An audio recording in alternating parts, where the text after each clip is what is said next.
ओम नमः शिवाय शिवजी सदा सहाय। ओम नमः शिवाय गुरुजी सदा सहाय।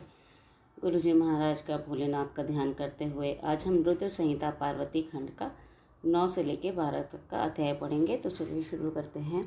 मैना और हिमालय की बातचीत, पार्वती तथा हेमवान के स्वप्न तथा भगवान शिव से मंगल ग्रह की उत्पत्ति का प्रसंग। ब्रह्मा जी कहते हैं, नारद, जब तुम सर्वलोक को चले गए तब से कुछ काल और व्यतीत हो जाने पर एक दिन मैना ने हिमवान के निकट जाकर उन्हें प्रणाम किया। फिर खड़ी हो में गिरी कामिनी मैना अपने पति से विनयपूर्वक बोली। मैना ने कहा, प्राणनाथ, उस दिन नारद मुनि ने जो बातें कही थी उसको स्त्री स्वभाव के कारण मैंने अच्छी तरह नहीं समझा। मेरी तो यह प्रार्थना है कि आप कन्या का विवाह किसी सुंदर वर के साथ कर दीजिए। वह विवाह सर्वदा पूर्व सुख देने वाला होगा। गिरिजा का वर शुभ लक्षणों से संपन्न और कुलीन होना चाहिए। मेरी बेटी मुझे प्राणों से भी अधिक प्रिय है। वह उत्तम वर पाकर जिस प्रकार भी प्रसन्न और सुखी हो सके वैसा कीजिए। आपको मेरा नमस्कार है। ऐसा कहकर मैना अपने पति के चरणों में गिर पड़ी। उस समय उनके मुख पर आंसुओं की धारा बह रही थी। प्राज्ञ शिरोमणि हिमवान ने उन्हें उठाया और यथावत समझाना आरंभ किया। हिमालय बोले, देवी मेन के मैं यथार्थ और तर्क की बात बताता हूँ, सुनो। भ्रम छोड़ो, मुनि की बात कभी झूठी नहीं हो सकती। यदि बेटी पर तुम्हें स्नेह है तो उसे सादर शिक्षा दो कि वह भक्तिपूर्वक सुस्थिर चित्त से भगवान शंकर के लिए तप करे। मेनके, यदि भगवान शिव प्रसन्न होकर काली का पानी ग्रहण कर लेते हैं तो सब शुभ ही होगा। नारद जी का बताया हुआ अमंगल या अशुभ नष्ट हो जाएगा। शिव के समीप सारी अमंगल सदा मंगल रूप हो जाते हैं। इसलिए तुम पुत्री को शिव की प्राप्ति के लिए तपस्या करने की शीघ्र शिक्षा दो। ब्रह्मा जी कहते हैं, नारद, हिमवान की बात सुनकर मैना को बड़ी प्रसन्नता हुई। मैं तपस्या में रुचि उत्पन्न करने के लिए पुत्री को उपदेश देने के निमित्त उसके पास गई, परंतु बेटी के सुकुमार अंग पर दृष्टिपात करके मैना के मन में बड़ी व्यथा हुई। उनके दोनों नेत्रों में तुरंत आंसू भर आए। फिर तो गिरिप्रिय मैना में अपनी पुत्री का उपदेश देने की शक्ति भी नहीं रह गई। अपनी माता की उस चेष्टा को पार्वती जी शीघ्र ही ताड़ गई। तब मैं सर्वज्ञ परमेश्वरी कालिका देवी माता को बारंबार आश्वासन दे मैं तुरंत बोली। पार्वती जी ने कहा, माँ, तुम बड़ी समझदार हो, मेरी यह बात सुनो। आज पिछली रात्रि के समय ब्रह्म मुहूर्त में मैंने एक स्वप्न देखा है, वह बताती हूँ। माता जी, स्वप्न में एक दयालु एवं तपस्वी ब्राह्मण ने मुझे शिव की प्रसन्नता के लिए उत्तम तपस्या करने का प्रसन्नतापूर्वक उपदेश दिया है। नारद, यह बात सुनकर मेनका ने शीघ्र ही अपने पति को बुलाया और पुत्री के देखे हुए स्वप्न को पूर्णतः कह सुनाया। मेनका के मुख से पुत्री के स्वप्न को सुनकर गिरिराज हिमालय बड़े प्रसन्न हुए और अपनी प्रिय पत्नी को समझाते हुए बोले। गिरिराज ने कहा, प्रिय, पिछली रात में मैंने भी एक स्वप्न देखा है। मैं आदरपूर्वक उसे बताता हूँ, तुम प्रेम पूर्वक उसे सुनो। एक बड़े उत्तम तपस्वी थे। नारद जी के वर से जैसे लक्षण बताए थे उन्हीं लक्षणों से युक्त शरीर को उन्होंने धारण कर रखा था। मैं बड़ी प्रसन्नता के साथ मेरे नगर के निकट तपस्या करने के लिए आए। उन्हें देखकर मुझे बड़ा हर्ष हुआ और मैं अपनी पुत्री को साथ लेकर उनके पास गया। उस समय मुझे ज्ञात हुआ कि नारद जी के बताए हुए वर भगवान शंभु ये ही हैं। तब मैंने उन तपस्वी की सेवा के लिए अपने पुत्री को उपदेश देकर उनसे भी प्रार्थना की कि मैं इसकी सेवा स्वीकार करें, परंतु उस समय उन्होंने मेरी बात नहीं मानी। इतने में ही सांख्य और वेदांत के अनुसार बहुत बड़ा विवाद छिड़ गया। तदंतर उनकी आज्ञा से मेरी बेटी निमही रह गई और अपने हृदय में उन्हीं की कामना रखकर भक्तिपूर्वक उनकी सेवा करने लगी। सुमुखी, यह मेरा देखा हुआ स्वप्न है जिसे मैंने तुम्हें बता दिया। अतः प्रिय, कुछ काल तक इस स्वप्न के फल की परीक्षा या प्रतीक्षा करनी चाहिए। इसी समय यही उचित जान पड़ता है कि तुम सुनिश्चित समझो। यही मेरा विचार है। ब्रह्मा जी कहते हैं, मुनीश्वर नारद, ऐसा कहकर गिरिराज हिमवान और मेनका के शुद्ध हृदय से उनके स्वप्न के फल की परीक्षा एवं प्रतीक्षा करने लगे। देवर्षि, शिव भक्त शिरोमणि भगवान शंकर का यश परम पावन, मंगलकारी, भक्तिवर्धक और उत्तम है। तुम इसे आदरपूर्वक सुनो। दक्ष यज्ञ से अपने निवास स्थान कैलाश पर्वत पर आकर भगवान शंभु प्रिय विरह से कातर हो गए और प्राणों से भी अधिक प्यारी सती देवी का हृदय से चिंतन करने लगे। अपने पार्षदों को बुलाकर सती के लिए शोक करते हुए उनके प्रेम वर्धक गुण का अत्यंत प्रीतिपूर्वक वर्णन करने के लगे। यह सब उन्होंने सांसारिक गति को दिखाने के लिए किया। फिर गृहस्थ आश्रम की सुंदर स्थिति तथा नीति रीति के परित्याग करके मैं दिगंबर हो गए और सब लोगों में उन्मत्त की भांति भ्रमण करने लगे। लीला कुशल होने के कारण विरह की आस्था का प्रदर्शन करने लगे।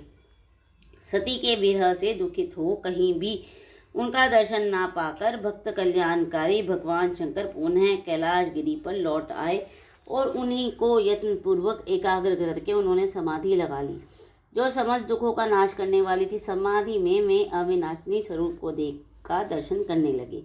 इसी तरह तीनों गुणों से रहित हुए भगवान शिव चिर काल तक सुस्थिर भाव से समाधि लगाए बैठे रहे। मेरे प्रभु स्वयं ही माया के अधिपति निर्विकार पर ब्रह्मा हैं। तदंतर जब असंख्य वर्ष व्यतीत हो गए तब उन्होंने समाधि छोड़ी। उसके तुरंत बाद ही जो चरित्र हुआ उसे मैं तुम्हें बताता हूँ। भगवान शिव के ललाट से उस समय श्रम जनित पसीने की एक बूंद पृथ्वी पर गिरी और तत्काल एक शिशु के रूप में परिणत हो गई। मुने उस बालक की 4 भुजाएं थी, शरीर की कांति लाल थी और उसका आकार मनोहर था। दिव्य द्युति से दीप्तिमान वह शोभाशाली बालक अत्यंत दुस्साहस तेज से संपन्न था। तथापि उस समय लोकाचार परायण परमेश्वर शिव के आगे वे साधारण शिशु की भांति रोने लगाई है। देख पृथ्वी भगवान शंकर के भय से मान उत्तम बुद्धि से विचार करने के पश्चात सुंदर स्त्री का रूप धारण करके वहीं प्रकट हो गई। उन्होंने सुंदर बालक को तुरंत उठाकर अपनी गोद में ले लिया और उसके ऊपर प्रकट होने वाले दूध का ही सत्वन स्तन्य के रूप में उसे पिलाने लगी। उन्होंने स्नेह से उसका मुंह चूमा और अपने ही बालक मान हंस हंसाकर उसके साथ खेलने लगी। परमेश्वर शिव का इस साधन करने वाले पृथ्वी देवी सच्चे भाव से स्वयं उसकी माता बन गई। संसार की सृष्टि करने वाले परम कौतुके एवं विद्वानी अंतर्यामी शंभु वह चरित्र देखकर हंस पड़े और पृथ्वी को पहचानकर उनसे बोले, धरणी तुम धन्य हो, मेरे इस पुत्र का प्रेम पूर्वक पालन करो। यह शेष शिशु मोजित महातेजस्वी शंभु के श्रमजल पसीने से तुम्हारे ही ऊपर उत्पन्न हुआ है। वसुदेव, यह प्रियकारी बालक यद्यपि मेरे श्रमजल से प्रकट हुआ है तथापि तुम्हारे नाम से तुम्हारे ही पुत्र के रूप में इसकी ख्याति होगी। यह सदा त्रिविध तापों से रहित रहेगा, अत्यंत गुणवान और भूमि देने वाला होगा। यह मुझे भी सुख प्रदान करेगा। तुम्हें इससे अपनी रुचि के अनुसार ग्रहण करो। ब्रह्मा जी कहते हैं, नारद ऐसा कहकर भगवान शिव चुप हो गए। उनके हृदय से विरह का प्रभाव कुछ कम हो गया। उनमें विरह क्या था, वे लोकाचार का पालन कर रहे थे। वास्तव में सत्पुरुषों के प्रिय श्री रुद्रदेव निर्विकार परमात्मा ही हैं। शिव की उपयुक्त आज्ञा का शिरोधार्य करके पुत्र सहित पार्वती देवी शीघ्र ही अपने स्थान को चली गई। उन्हें अत्यधिक सुख मिला। वह बालक भीम नाम से प्रसिद्ध हो युवा होने पर तुरंत काशी चला गया और वहाँ उसने दीर्घकाल तक भगवान शंकर की सेवा की। विश्वनाथ जी की कृपा से ग्रह की पदवी पाकर मैं भूमि कुमार शीघ्र ही श्रेष्ठ एवं दिव्य लोक में चले गए, जो शुक्र लोक से परे है। इस प्रकार 9वां और 10वां अध्याय समाप्त।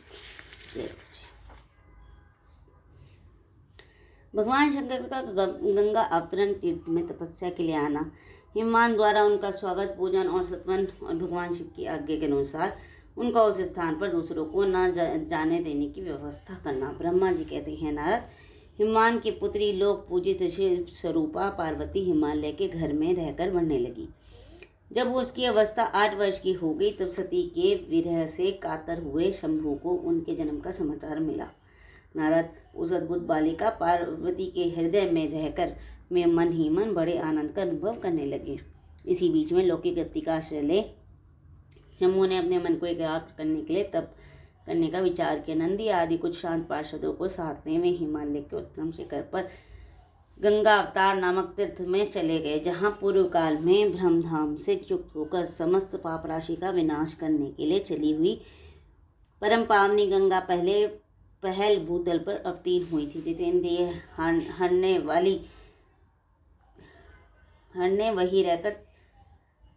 वहीं रहकर तपस्या आरंभ की। मैं आलस्य रहित हो चेतन ज्ञान स्वरूप नित्य ज्योतिर्मय निरामय जगन्मय चिदानंद स्वरूप दैत्यहीन और आश्रय रहित अपने आत्मभूत परमात्मा का एकाग्र भाव से चिंतन करने लगे। भगवान हर ने ध्यान परायण होने पर नंदी भृंगी आदि कुछ अन्य पार्षदगण भी ध्यान में तत्पर हो गए। उस समय कुछ ही प्रथमगण परमात्मा शंभु की सेवा करते थे।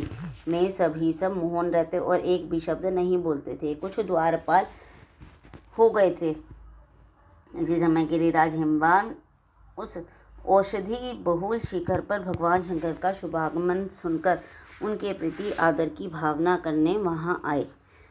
आकर सेवकों सहित गिरिराज ने भगवान रुद्र को प्रणाम किया, उनकी पूजा की और अत्यंत प्रसन्न हो हाथ जोड़कर उनका सुंदर स्तवन किया। फिर हिमालय ने कहा, प्रभु, मेरा सौभाग्य का उदय हुआ है जो आप यहाँ पधारे हैं। आपने मुझे सनाद कर दिया। क्यों बनाकर शांत भाव से मुझे सेवा के लिए आज्ञा दीजिए। मैं बड़ी प्रसन्नता से अन्यचित होकर आपकी सेवा करूंगा। ब्रह्मा जी कहते हैं, नारद गिरिराज का वचन सुनकर महेश्वर ने किंचित आंखें खोली और सेवकों सहित हिमवान को देखा। सेवकों सहित गिरिराज को उपस्थित देख ध्यान योग में स्थित हुए जगदीश्वर पर शब्द ने मुस्कुराते हुए से कहा। ईश्वर बोले, शैलराज, मैं तुम्हारे शिखर पर एकांत में तपस्या करने के लिए आया हूँ। तुम ऐसा प्रबंध करो जिससे कोई भी मेरे निकट ना आ सके। तुम महात्मा हो, तपस्या के धाम हो तथा मुनियों, देवताओं, राक्षसों और अन्य महात्माओं को ही सदा आश्रय देने वाले हो। द्विज आदि का तुम्हारे ऊपर सदा ही निवास रहता है। तुम गंगा से अभिषिक्त होकर सदा के लिए पवित्र हो गए हो। दूसरों का उपकार करने वाले एवं संपूर्ण पर्वतों के सामर्थ्यशाली राजा हो। गिरिराज, मैं यहाँ गंगा अवतरण स्थल में तुम्हारे आश्रित होकर आत्म संयम पूर्वक बड़ी प्रसन्नता के साथ तपस्या करूंगा। शैलराज, गिरि से जिस साधन से यहाँ मेरी तपस्या बिना किसी विघ्न बाधा के चालू रह सके, उसे इस समय प्रसन्न पूर्वक करो। पर्वत प्रवर, मेरी यही सबसे बड़ी सेवा है। तुम अपने घर जाओ और मैंने जो कुछ कहा है उसका उत्तम प्रीति से यत्नपूर्वक प्रबंध करो। ब्रह्मा जी कहते हैं, नारद ऐसा कहकर सृष्टि करता जगदीश्वर भगवान शंभु चुप हो गए। उसी समय गिरिराज ने शंभु से प्रेम पूर्वक यह बात कही, जगन्नाथ परमेश्वर, आज मैंने अपने प्रदेश में स्थित हुए आपका स्वागत पूजन किया है। यही मेरे लिए महान सौभाग्य की बात है। अब आपसे और प्रार्थना क्या करूं। महेश्वर, कितने ही बड़े देवता बड़े बड़े यत्न का आश्रय ले महान तप करने भी आपको नहीं पाते। मैं ही आप यहाँ स्वयं उपस्थित हो गए। मुझसे बढ़कर श्रेष्ठ सौभाग्यशाली और पुण्यात्मा दूसरा कोई नहीं है, क्योंकि आप मेरे पृष्ठ पर तपस्या करने के लिए उपस्थित हुए हैं। परमेश्वर, आज मैं अपने को देवराज इंद्र से भी अधिक भाग्यवान मानता हूँ, क्योंकि सेवकों सहित आपने यहाँ आकर मुझे अनुग्रह का भागी बना दिया। देवेश, आप स्वतंत्र हैं, यहाँ बिना किसी विघ्न बाधा के उत्तम तपस्या कीजिए। प्रभु, मैं आपका दास हूँ, अतः सदा आपकी आज्ञा के अनुसार सेवा करूँगा। ब्रह्मा जी कहते हैं, नारद ऐसा कहकर गिरिराज हिमवान तुरंत अपने घर को लौट आए। उन्होंने अपनी प्रिया मैना को बड़े आदर के साथ सारा वृतांत कह सुनाया। तत्पश्चात शैलराज ने साथ जाने वाले परिजनों तथा समस्त सेवक गणों को बुलाकर उन्हें ठीक ठीक समझाया। हिमालय बोले, आज से कोई भी गंगा अवतरण नामक स्थान से जो मेरे पृष्ठभाग में ही मेरी आज्ञा मानकर ना जाए, यह मैं सच्ची बात कहता हूँ। यदि कोई वहाँ जाएगा तो उस महादुष्ट को मैं विशेष दंड दूंगा। मुनि, इस प्रकार अपने समस्त गणों को शीघ्र ही नियंत्रित करके हिमवान ने विघ्न निवारण के लिए जो सुंदर प्रयत्न किया वह तुम्हें बताता हूँ, सुनो। इस प्रकार 11वां अध्याय समाप्त। जय गुरु जी। हिमवान का पार्वती को शिव की सेवा में रखने के लिए उनसे आज्ञा मानना और शिव का कारण बताते हुए इस प्रस्ताव को अस्वीकार कर देना। ब्रह्मा जी कहते हैं, नारद, तदनंतर शैलराज हिमालय उत्तम फल फूल लेकर अपनी पुत्री के साथ हर्षपूर्वक भगवान हर के समीप गए। वहां जाकर उन्होंने ध्यान प्राणायाम त्रिलोकीनाथ शिव को प्रणाम किया और अपनी अद्भुत कन्या काली को हृदय से उनकी सेवा में अर्पित कर दिया। फल फूल आदि सारी सामग्री उनके सामने रखकर पुत्री को आगे करके शैलराज ने शंभु से कहा, भगवान, मेरी पुत्री आप भगवान चंद्रशेखर की सेवा के लिए उत्सुक है, अतः आपकी आराधना की इच्छा से मैं इसको साथ लाया हूँ। यह अपनी 2 सखियों के साथ सदा आप शंकर की सेवा में रहे। नाथ, यदि आपका मुझ पर अनुग्रह हो तो इस कन्या की सेवा के लिए आज्ञा दीजिए। तब भगवान शंकर ने उस परम मनोहर काम रूपिणी कन्या को देखकर आंखें मूंद ली और अपने त्रिगुणातीत अविनाशी परम तत्व में उत्तम रूप का ध्यान आरंभ किया। उस समय सर्वेश्वर एवं सर्वव्यापी जटाजूटधारी वेदांत वेद चंद्रकला विभूषण शंभु उत्तम आसन पर बैठकर नेत्र बंद किए तब ध्यान में ही लग गए। यह देख हिमाचल ने मस्तक झुकाकर पुण्य उनके चरणों में प्रणाम किया। यद्यपि उनके हृदय में दीनता नहीं थी तो भी मैं उस समय संशय में पड़ गए कि न जाने भगवान मेरी प्रार्थना स्वीकार करेंगे या नहीं। वक्ताओं में श्रेष्ठ गिरिराज हिमवान ने जगत के एकमात्र बंधु भगवान शिव से इस प्रकार कहा। हिमालय बोले, देवदेव महादेव करुणाकार शंभो विभो, मैं आपकी शरण में आया हूँ, आंखें खोलकर मेरी ओर देखिए। शिव सर्व महेशान, जगत को आनंद प्रदान करने वाले प्रभु महादेव, आप संपूर्ण आपत्तियों का निवारण करने वाले हैं, मैं आपको प्रणाम करता हूँ।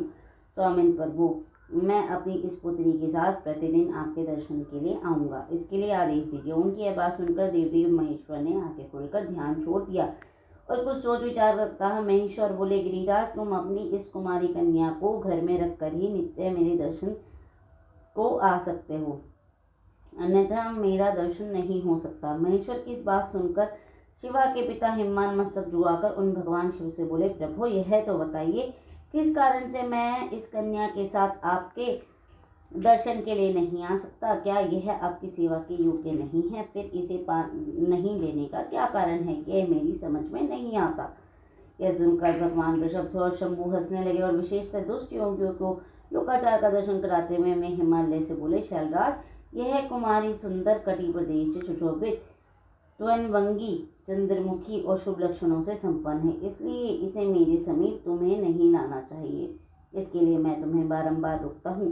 वेद के पारंगत विद्वानों ने नारी को माया रूपिणी कहा है। विशेषतः युक्ति स्त्री तो तपस्वी जनों के तप में विघ्न डालने वाली होती है। गिरिशेष, मैं तपस्वी योगी और सदा माया से निर्लिप्त रहने वाला हूँ, मुझे युक्ति स्त्री से क्या प्रयोजन है? तपस्वियों के श्रेष्ठ आश्रय हिमालय, इसलिए फिर तुम्हें ऐसी बात नहीं करनी चाहिए, क्योंकि तुम विद्वत धर्म में प्रवीण, ज्ञानियों में श्रेष्ठ और विद्वान हो। अचल राज, स्त्री के संग में से मन में शीघ्र ही विषय वासना उत्पन्न हो जाती है, उसका वैराग्य नष्ट हो जाता है और वैराग्य न होने से पुरुषोत्तम तपस्या से भ्रष्ट हो जाता है। इसलिए शायद तपस्वी को स्त्रियों का संग नहीं करना चाहिए, क्योंकि स्त्री महाविषय वासना की जड़ एवं ज्ञान वैराग्य नाश करने वाली होती है। ब्रह्मा जी कहते हैं, नारद इसी तरह की बहुत सी बातें कहकर महायोगी शिरोमणि भगवान महेश्वर चुप हो गए। देवर्षि शंभु का यह निरामय, निष्प्रद और निष्ठुर वचन सुनकर काली के पिता हिमवान चकित हो कुछ व्याकुल और चुप हो गए। तपस्वी शिव की कही हुई बात सुनकर गिरिराज हिमवान को चकित हुआ जानकर भवानी पार्वती उस समय भगवान शिव को प्रणाम करके विशद वचन बोली। इस प्रकार 12वां अध्याय समाप्त। ओम नमः शिवाय। शिव जी सदा सहाय। ओम नमः शिवाय। गुरु जी सदा सहाय। जय गुरु जी।